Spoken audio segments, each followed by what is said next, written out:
Okay, the so-called Commedia dell'arte, born in Italy in 16th century, perhaps slightly before at the end of the 15th, but there are historical tracks at the beginning of the 16th century as a court theaters. So at the beginning, all the performances were made for the lord of the land, and he was inviting the people from his court and also the citizen to enjoy music and song and performance.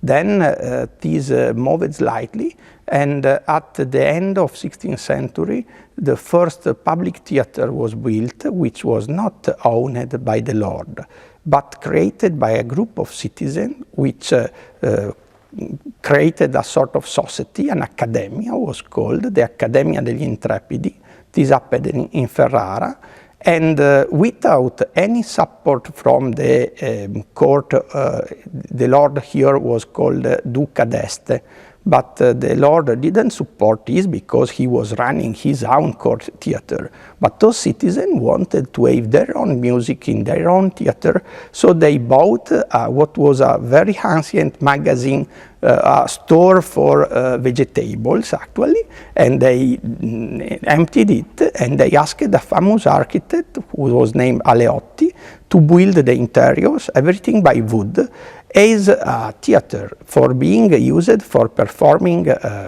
commedia dell'arte or simply music, and for dancing, of course, because at that period the stalls, the horizontal part of the theater was not filled with seats, it was empty, and people used it to dance there. And also during Commedia dell'arte, there was some interaction between the actors and the public, because that was an intermediate space which was not belonging to the stage, but was not belonging to the audience yet.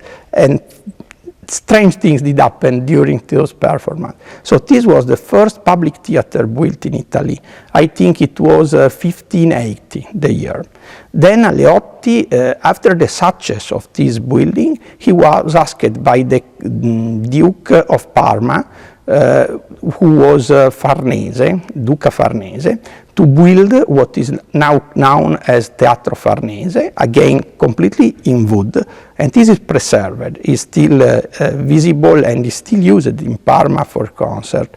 And those theaters didn't have a true horse-shaped function with boxes. They had gradons, circular gradons around, like a Roman amphitheatron made by wood.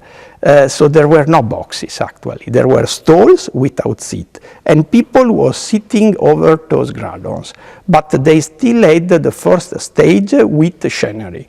That was the big invention of Aleotti, having the curtain and having the scenery behind.